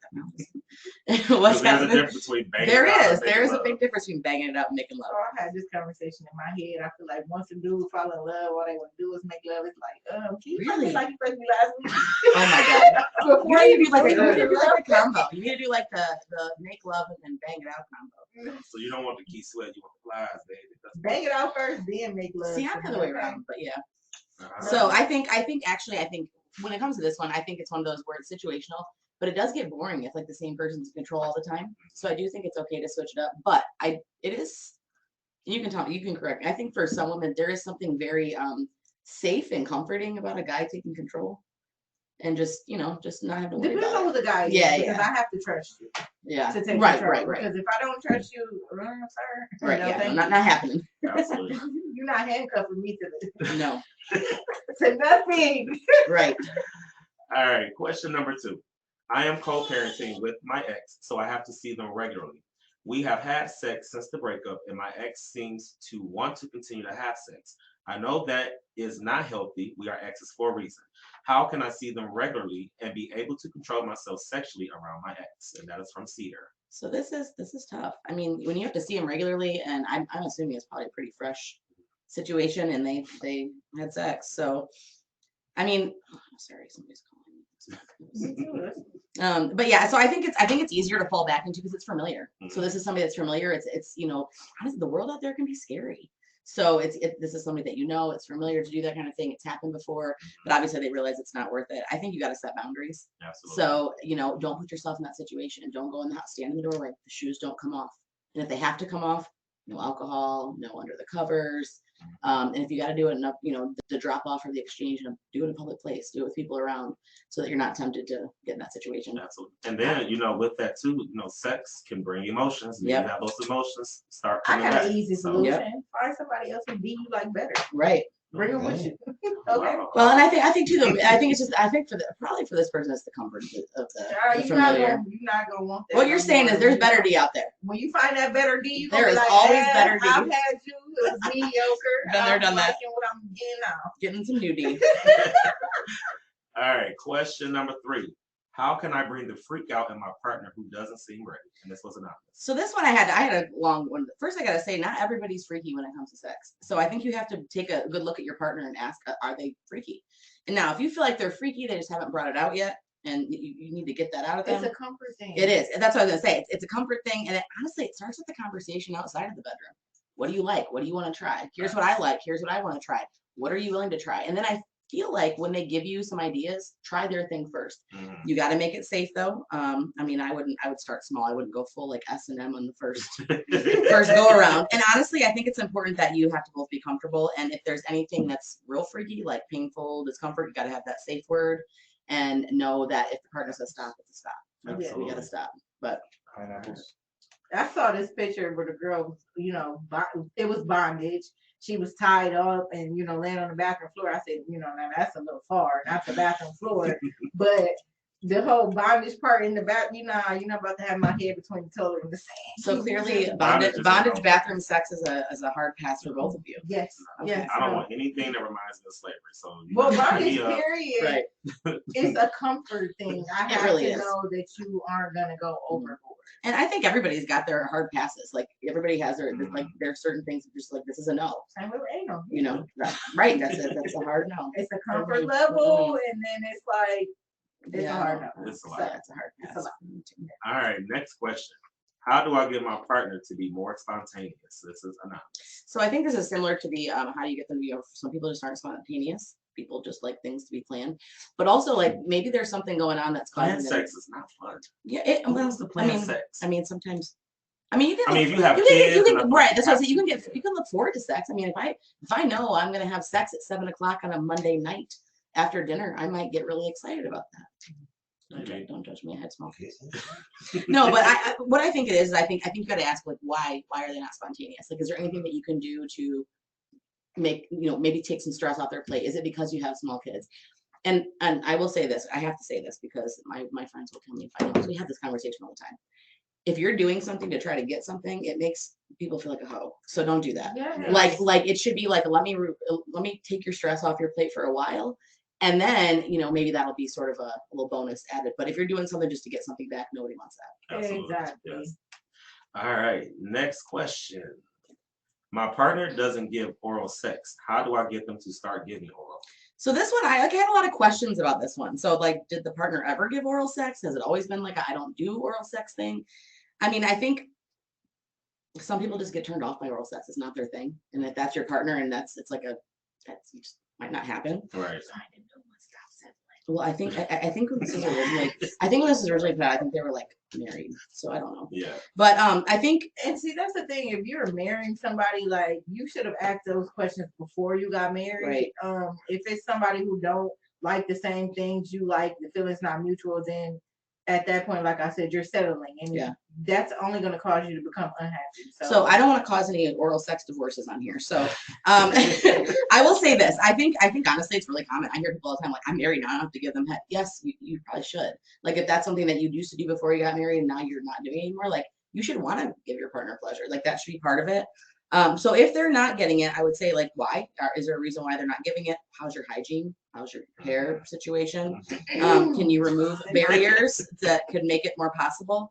And if you're not giving, don't expect to get it. Like, don't be that person that's like, why aren't you giving it to me? I don't want to give it to you. Like, it should be a. So what do you do if there's a person like you want to get it, but they don't want to receive it? I dealt with that. I mean, I think it's the same thing the other way around. Yeah. You know, some people want it and they're not getting it. Some people want to give it and they don't want it. I mean, my last solution was they have plenty of toys that simulate oral sex. So go get it and handle your own business. Or you know what? Do it together. I don't. And even on the men part, like I dealt with a guy who did not like oral sex at all.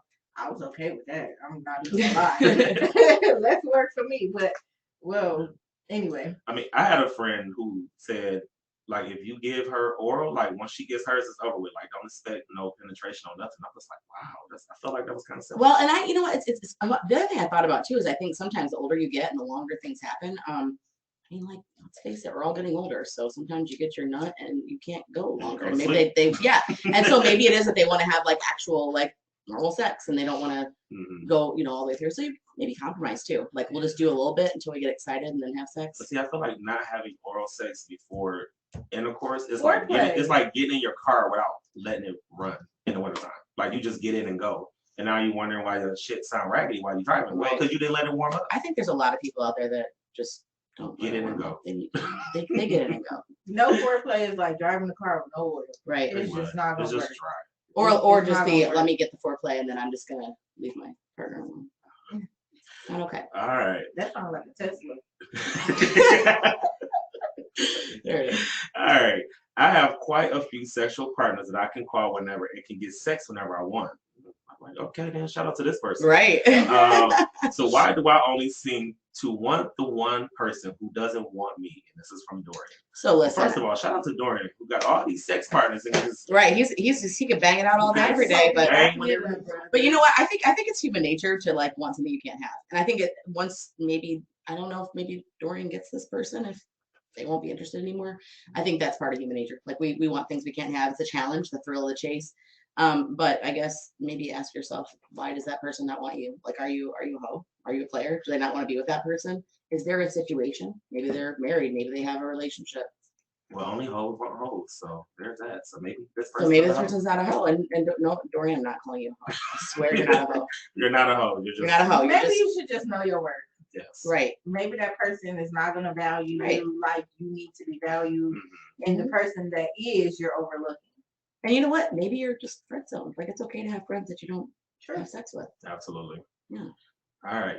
Next question: is it possible to build intimacy with someone who I have only had casual sex with? If so, how? And this is from Mara. I think that it is, and I think that it has to be obviously mutual. If you want it and they don't, but yeah, I think you can. I think there's a lot of. I know a lot of couples that started out with a casual situation. I mean, if you're interested, you got to start doing things outside of having sex. So make the time to go on a date, get to know that person. When you're with them, it's not just about sex. Maybe you don't even have sex. Just, you know, get to know. So would you say that needs to happen before sex or? Well, they've already been banging it out. They're casual. No, so like, would you say getting to know someone needs to happen before you have sex or can it happen after you've already had that sex? I think it depends on the goal of the sex.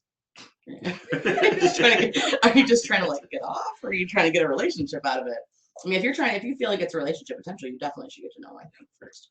But see, and I feel like in this, so they're talking about casual sex, that is the pro and con of having friends with benefits because somebody is going to catch feelings. Yeah. So the sex is just really good and if you're going to catch emotions, I may not be catching feelings and not feeling how you're feeling, and now we're in a situation. You know and that's why I said it has to be mutual. Like you can't it can't be one-sided intimacy where you're trying to do all this intimacy stuff. The other person's like, no, I was just trying to get off. Yeah.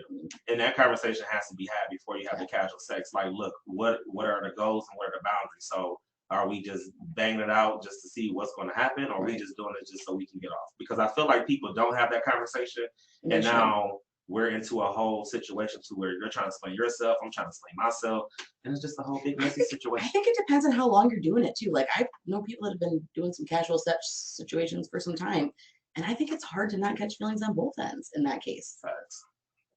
Facts. And I feel like as you get older, things definitely change. Like when I was younger, when I was in my 20s, okay, Might have to especially hear about a tie face. everybody has had a whole face. No. Oh, sorry. I've had sex 3 times. I have 3 children. Oh, well. But anyway, I was in college, so it was a whole. Yeah, But anyway. college. But no, when I was in my 20s, I feel like that for me, it wasn't about catching feelings. It was just like, Getting yeah, and I like kicking it with you, but I want to be with you. But now that I'm older, it's very hard for me to have casual sex because the emotions have kicked in, I've matured, and I know what I want. So I just can't just have casual sex just because we just about to bang it out. So your whole phase is over. It's been over. Congratulations. You know, I feel like I should have a gold sticker. Not a hoe anymore. Sorry.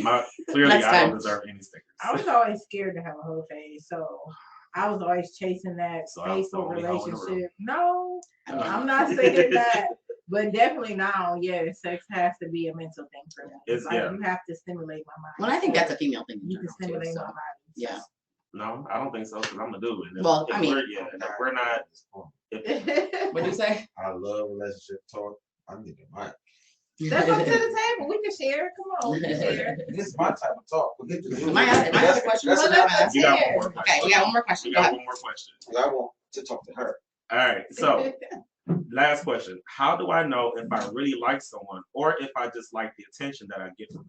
Well, see, I think you got to ask yourself a few questions. So, what would happen if they stopped giving you that attention? Or what would happen if they said, this isn't mutual and I want you to start giving me some attention back? Would you be willing to equally do that? I think it's really easy to love that, you know, those good morning texts and the hello, you know, beautiful or sexy or handsome or whatever they sound like. But, you know, what would happen if that all went away? Would you still would you feel empty without that person? Would you feel a void? Yeah. That's my answer.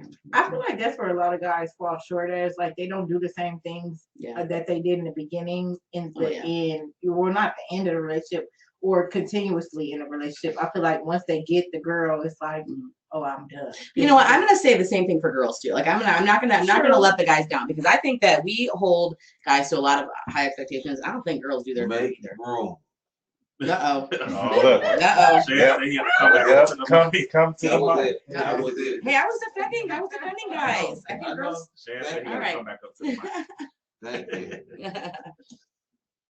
Well, I do think there is a double standard though. I think that we expect our guys to come through for years with all the romance and all the hello beautifuls, and we don't want to do the same thing. I think go back to oral sex talk. Absolutely. True. So, Shay, move it back.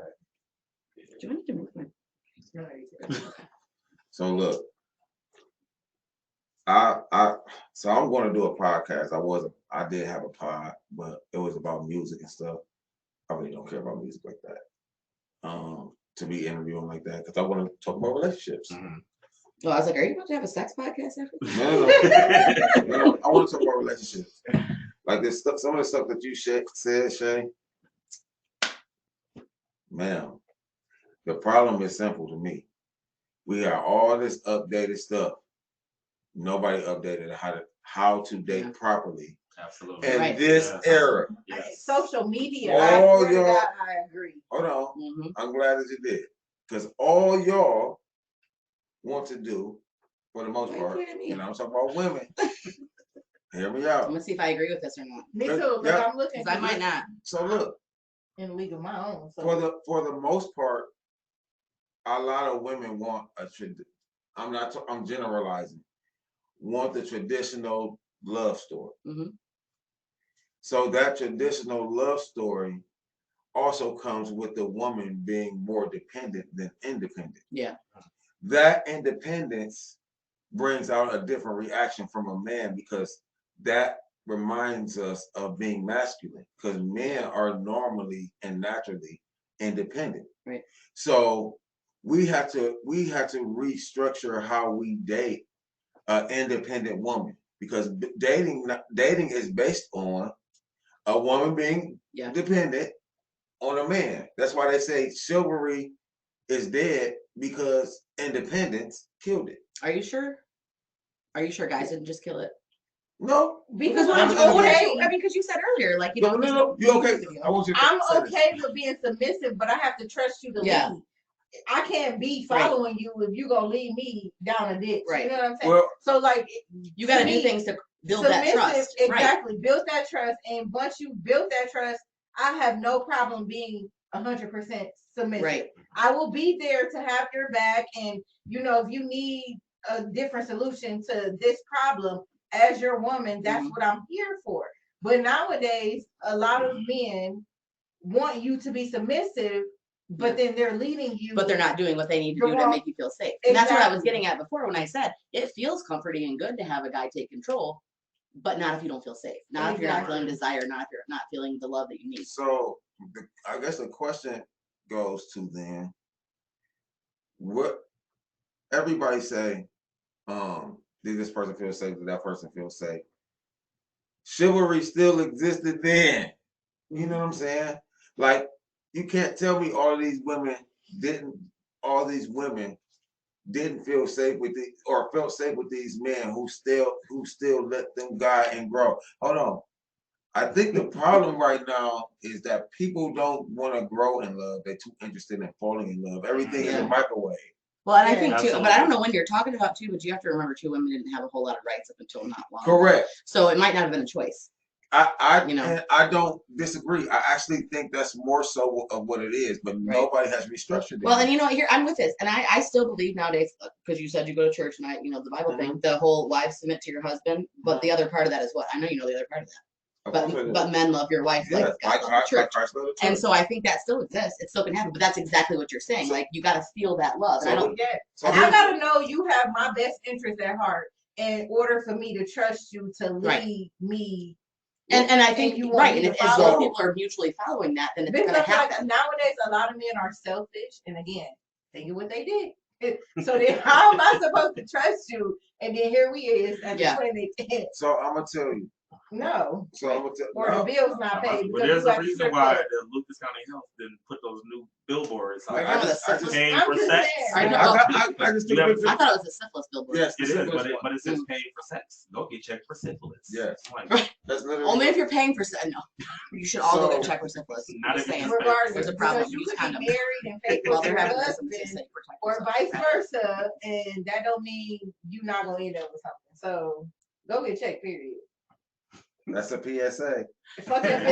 We're over here saying, wrap it up, go get checked, no syphilis. So what you just said? What's your feelings if you disagree? What's the last thing you said, Shay? Wrap it up. Being submissive. I being submissive. Okay. Check for syphilis. So here's the thing. I will say that men have to do better, but I will also say women have to do better. I'm going to say women has to be better judges of character and stop thinking with their vaginas and their eyes. Wait a minute. Oh boy. Because no, let me tell you why. I'm gonna tell you why. Wait, does that mean guys can stop thinking with their dicks and with their eyes too? Yes. Okay, so everybody stop thinking with your private part. Yes. And start growing together. That's what it is. Yes. We want to be with each other, but everything is ran like a microwave. And people need to understand that when you're in a relationship is just two people sharing a life together in a relationship. A relationship is meant for you to grow. You know what I'm saying? Have mutual goals. Have mutual dreams. It needs to be a space to grow. So just because we're together, I still got my shit that's going on. You still got your shit going on. But this relationship needs to be in a space where we both can grow. Because two people falling in love, if you fell in it, that means you can fall back. I mean, I think there's a difference between being in love and just loving someone. And a lot of the communication, a lot of people think is, communicating is just how you talk to someone. No, it's also how you listen. Yeah. It's how you interpret what I say. Put yourself in my shoes, understand and respect my feelings. So it's not just listening, it's empathy. So I was gonna say you must have been with too many empathetic men because you put emphasis on that. Definitely. And I think empathy is hard because empathy is a feeling, and I mean we're not going to go into this whole thing, but like feelings are hard for a lot of men to have. Yes. I'm going to be a pussy if I show my emotions, so I can't do that. So, when it's not. Let's get into it a little bit, just a little bit, because men don't feel safe. That part I can agree. We don't feel safe because the time where we tried to be that we felt safe with you, we might even be on BS. Yeah. But we still chose to be safe with you. And then you didn't catch us in the BS at that time. But 2 months later, The BS oh, comes out. here Yeah. come everything that you And then told me you're that you throwing know is back the up in my most face. I sensitive get it. thing. And when you rewind that, it goes back to the lack of communication. You're not communicating, you're not dropping it, you're not solving problems, you're not empathizing. I mean, it's a cycle. Yes. You have to break that cycle. But the only thing about men and women, even though y'all y'all better at creating safe spaces, when we break it, y'all also open up safe spaces easier than men. Mhm. You break a safe space with a man to a man, Yeah. that relationship is almost dead.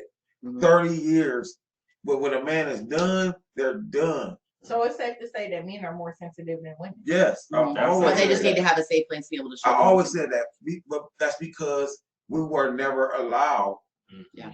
to. I was in an abusive relationship for a long time, and because I'm older, since I'm older, it was never popular to be like, "Oh, you getting your ass whooped," but not because I couldn't beat her up, because I was beating up dudes. I couldn't beat her up because I was beating up dudes. Like, so what are you gonna do? Right. I gotta just take it and. There's a lot of double standards when it comes to that. Absolutely. Yes. I mean, And a lot So- of times with dudes, when we're upset and we want to cry and we can't show that emotion, it just Yeah. comes out of anger. So No, that's oh, yeah. So for that's sure, why we become sure. physical and violent and all that. you know, my second love in life is to teach young people how to cry and show their emotions, and it's You okay. are just amazing. Thank you. She is. That is amazing. But Shout it out to really Miss is. Amy. Like, it really is. It's important for people to cry, because what did I just tell a group of kids? If you don't get it out, you're gonna act it out, and it's gonna come out Absolutely. very negatively. I'm still, I'm glad That's you a said word right there. I'm You glad don't you get said it that. out. You don't act Send it me out. next season. I'm glad. We Not got sex. Mental Mental health, not sex. Let me put that on the t-shirt. I can't. Somebody else said it. I'm gonna Oh, get yeah. lost, though. All I'm right. gonna get sued in my face. Well, shout out to Miss Amy. We appreciate you, but we're not No, done. She We got. are You not got. done. I got I some do this have and some that. this and that questions. for She got you some as this and well. that And remember, I was questions. always allowed to pass, right? Like, this is because I know how your questions are. She thinks she know me. I mean, But she right. right. Okay, so all right, we're gonna start off light. Popeyes or churches? Okay, so Popeye's chicken's better, but I cannot wait in the line ever, drive through or inside. I can't do it. I like their chicken, but it's not worth the It's way wait. too long. I can't. I want to hurt somebody every time in the drive. I don't hurt people, but still, if I could. So the chicken's better, but I can't wait. I'm impatient. So you Popeyes. Popeyes chicken. Okay.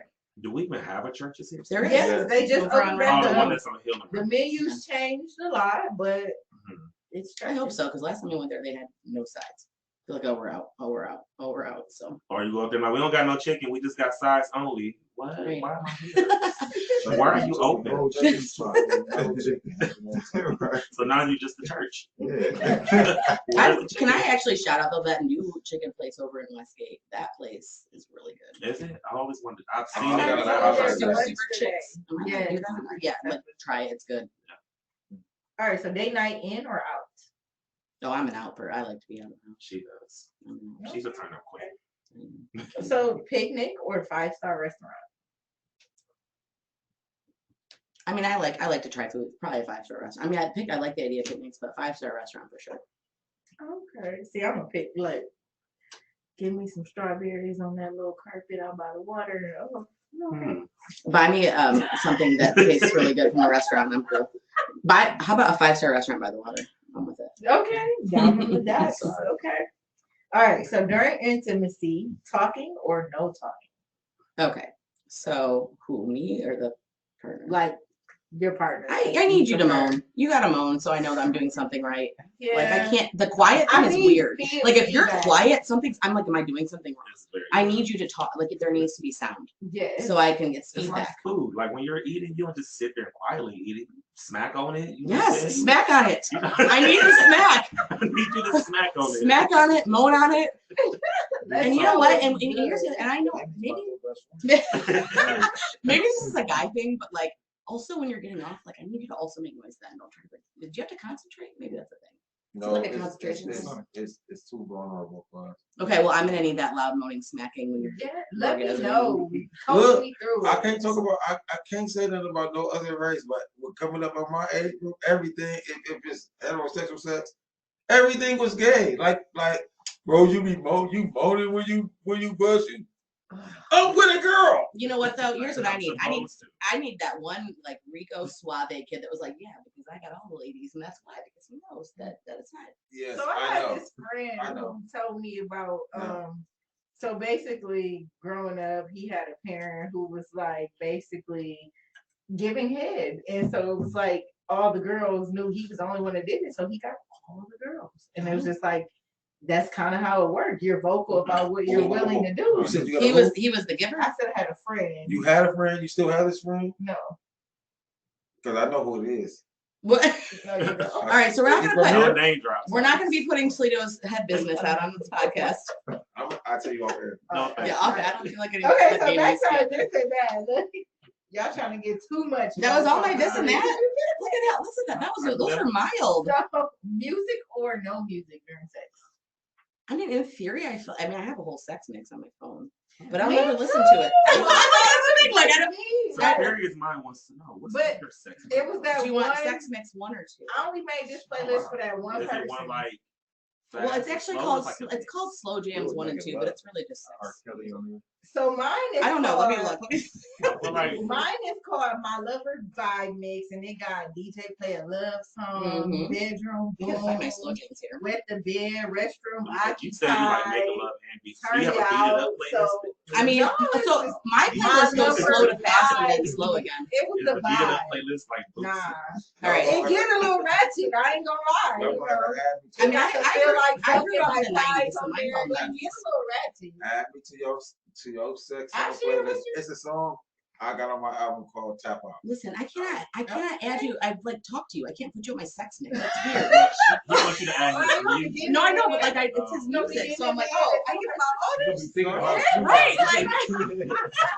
like this guy that I sat next to in a podcast told me to bang it out to his music. Yes. Is it a fast one or slow one?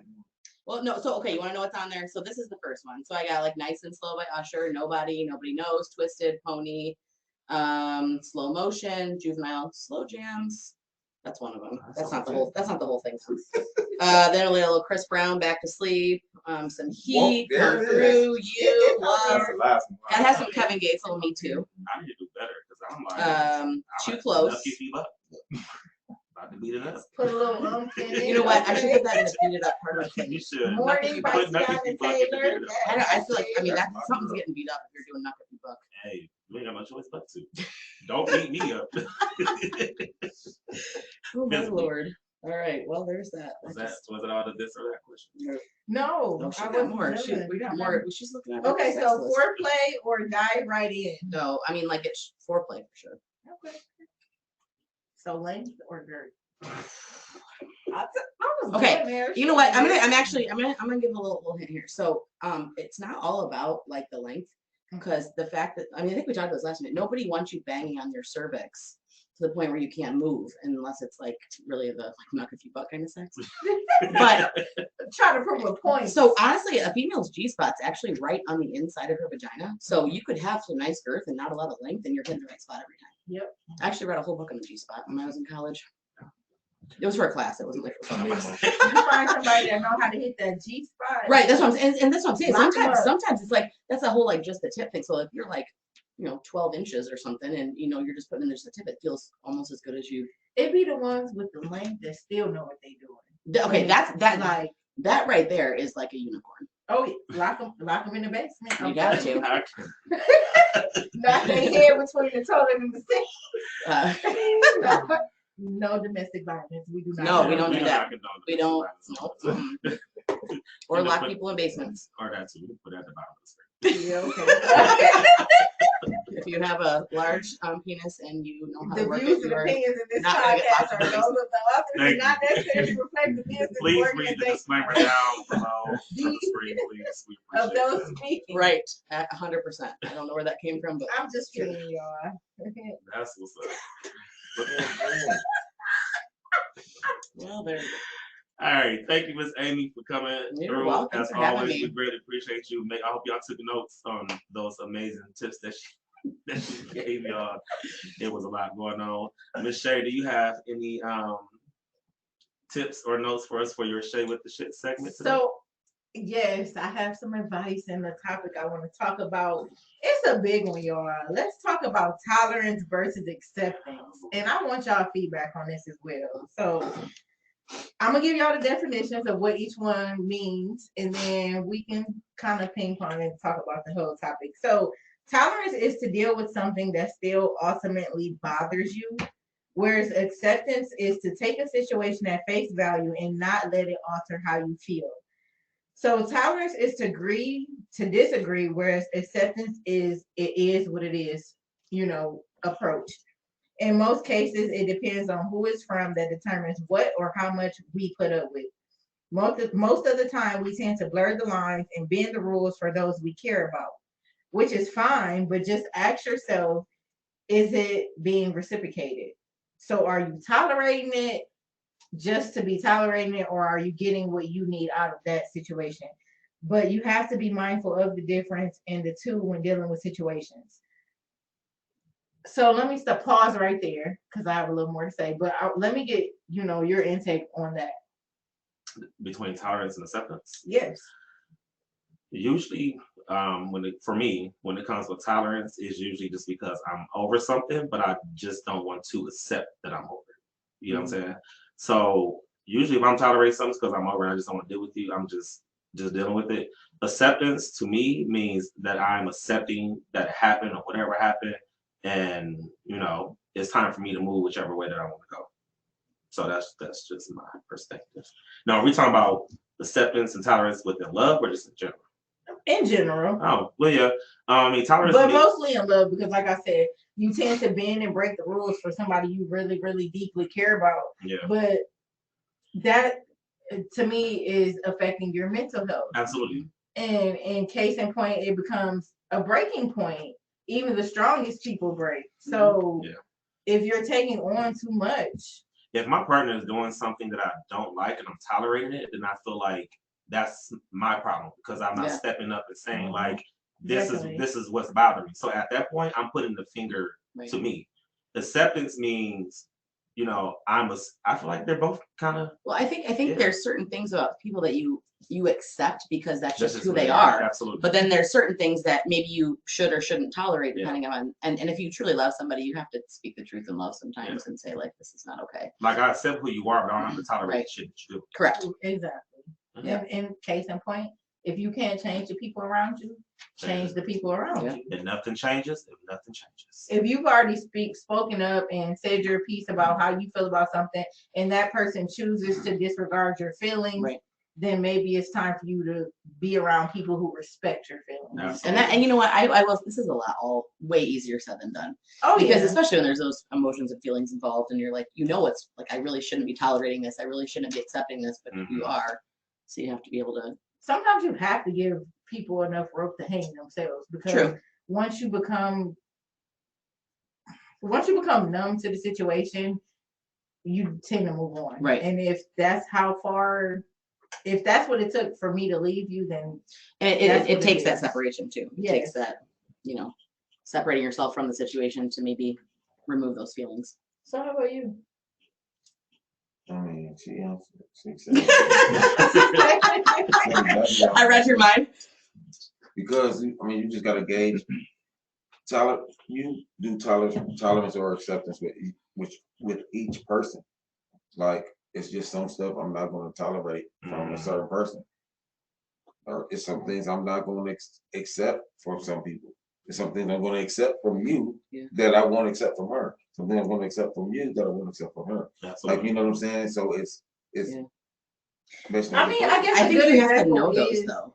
Like you tolerate you don't accept your kids talking back to you at all, like whatsoever. Versus an adult, you have to kind of accept it, but I'm not gonna tolerate it. I'm not gonna be around. I'm not gonna accept or tolerate that either. Especially from an adult. I can understand. Well, okay, kids, so I said that backwards. You tolerate it, but you don't have to accept it. Yeah. But whereas when it's your kids, I'm not accepting or tolerating that. Like you need to fix it or find somewhere else to stay. And that even goes as far as with friendships too. You may have a friendship with a person that's just how they are. Like for instance, I had a friend that I felt like talked very aggressively all the time, and we've had that conversation. Like, why are you talking so aggressively? I've accepted that you are an aggressive talker, but I'm not tolerating that shit though. So Right. when the aggressive talking is done to me, no, pump your brakes because we're not doing that. You know what I'm saying? So, and I think which leads to setting boundaries with that I person. was just about to say that. Definitely. And acceptance and tolerance goes along with setting boundaries too, because just because I'm accepting doesn't mean I'm about to tolerate that shit either. Right. And like I said on the last podcast, sometimes you gotta let people know when they got you fucked up. Definitely. But pick your battles. So in closing, don't take on more than you can handle. It's okay to bend, but don't break, because even the strongest, and I mean the strongest of people, get tired. Facts. Right. And that's probably a sight you don't want to see. Because even strong people got their last straw. And let me tell Oh you. yeah. And once they reach it, it's it's when more the strong- like, yeah. oh, It's you got scary. another person living inside you. Mhm. No. And I've been tucking them away, trying not to show Listen. you. If this what you really want. I be telling people there's a difference between Ty and Tyrone. You decide which one you want to fuck with.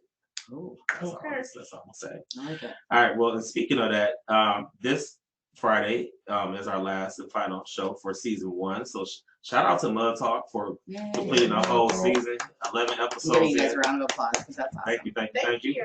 We are going to return back in September for season 2 because we're going to take a nice little hiatus and break, and we're going to come back and revamp some things and, you know what I'm saying, see what we're going to do. But not only is this the last show for season 1, it is Fuck Your Feelings Friday.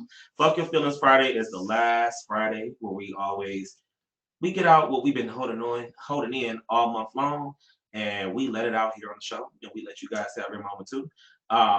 So I do have a FYF, a Fuck Your Feelings. So I was on social media today, and I have learned that the most toxic place to ever go on social media is the WTOL comments. Okay, and I normally don't indulge in the comments. I normally don't respond, but I had to respond to this one. Uh-oh. So Miss Leanne Matus, she said, "I'm so sick of hearing about Juneteenth. Celebrate the 4th of July like everybody else, and I'm sick of hearing about Pride. That should be banned." You know what, Leanne Matus, fuck your feelings on how you feel about Juneteenth. Because last time I checked, because I went to her social media page and I was just like, it makes sense. She had a big ass Trump flag in her damn background picture. And you know what, Leanne? Fuck your feelings. And I'm not even sure how you even work with children at the YMCA. Yeah, I did some investigation. But Miss Leanne, fuck your feelings on how you feel about Juneteenth. And I'm all gonna say is you're gonna see Black Lives Matter all around. And you know, we gonna do what we do. We're not gonna let Leanne stop our my shine. Why does anybody else's life matter to this person? I don't know. I hope Like, be you don't and like like that. just worry about yourself. Exactly. and looking at her profile picture, you know, I bet she don't say she tired of hearing about Thanksgiving. Because it looks like she celebrates Thanksgiving very well. Like it's a favorite holiday. Okay. So Miss Leanne, fuck your feelings on how you feel about Juneteenth. There we go. I feel better now. I'm glad. Miss Shay Renee, you got any FYF you need to get off your chest? I don't. Damn. Love is love, and I love everybody. That's all I'm gonna say. Now you gonna let me say all that, and you gonna come in with love is love. Love is love. Yes. I Love love who you wanna love. everybody. If you disagree, fuck your feelings. Yes. That part. Fuck all the people who disagree on who people want to love. It is I don't care if it's man, woman, man, trans woman, whatever that you like. Okay, let people If it's live. not you, don't worry about it. You know what? I have to say, my son, he's 8. He said the best thing. So one of his friends had 3 moms at the Mother's Day thing, and I said, "Hey, your friend's got 3 moms." He was like, "I wish I had 3 of you," and then moved on with his life. See, 8-year-olds, you know, no matter. I don't know. My thing is that I know everybody. I'm kind of like, this is okay. So No. as far as the kids, no, I'm not going to go off a tangent. No, I was But- like, do we got another fucking feelings Friday? No, but I know a lot of people are, you know, like, oh, this shouldn't be in kids shows and all this stuff. Do I agree to a certain extent? I feel like personally, sex period shouldn't be in kids shows. So I don't care if it's man or woman kissing each other. It shouldn't be there. But at the same time, how do we teach our kids tolerance if we don't start young? Because if they don't learn it as they're young, they grow up and become assholes. Right. So am I a fan of it being in shows? No, because I want kids shows to be kids shows. Right. But at the same time, how do we educate our children on to accept diversity and accept everybody if we're not doing it at a young age? Because you know how fucking hard it is to teach an adult on how to accept everybody? That's fucking hard. And it comes from the point of that adult was not taught at a young age that I don't care if it's man, woman, man. You need to respect people. Yeah. Like we said, acceptance and tolerance. Do I have to tolerate it? No, but I have to accept it because it's not going to change. And it has nothing, and it does And they got shit to do no with you. impact. Yeah, it's no impact in your life at all. Got you to do with And you. honestly, it goes back to that whole empathy word, teaching kids how to just be empathy. Thank you. It's not your life. So yes, we don't need. If it So yes, doesn't we don't need. affect you directly, then it shouldn't bother you. So yes, we don't need SpongeBob having a husband or boyfriend.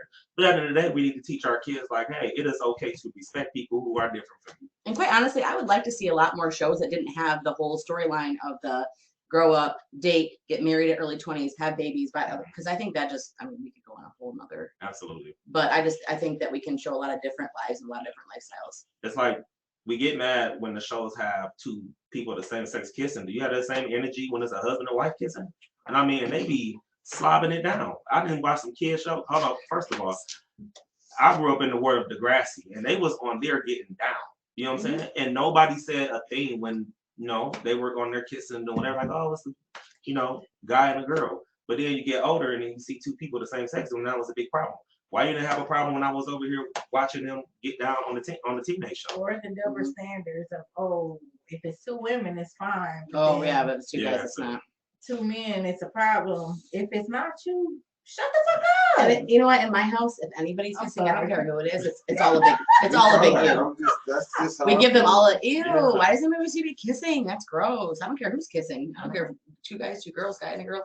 And at the end of the day, we are all doing some shit that people don't like. So, and then the biggest thing, and then Todd, huh? you can set them up for I'm this, just saying, man. we That's all real. doing some shit that you don't like. Everybody. People love throwing rocks behind their Yep. hands. Let's just say that. I don't okay? care if you over there about to snort a line. That has nothing to do with me. That ain't my concern. I don't even care that much. Like I told my kids at Impact the other day on the trip, I said, listen, I don't care what you do as long as you are being responsible for it, because Yep. I can't stop you from doing that.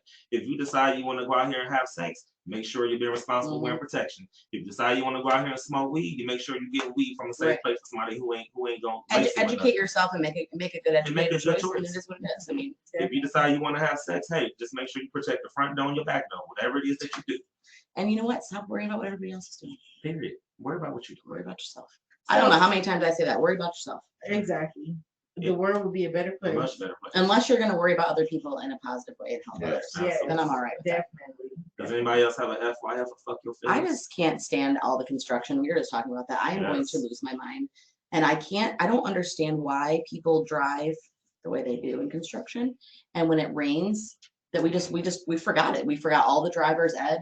We go like 25 to 30 under the speed limit. And we don't seem to know how to switch lanes. And I can't. And I might have to just stay in the house. So fuck all the people who don't know how to drive. Right. I mean, I'm not saying I'm the best driver because I really am not a good driver, but I at least can drive in a construction zone.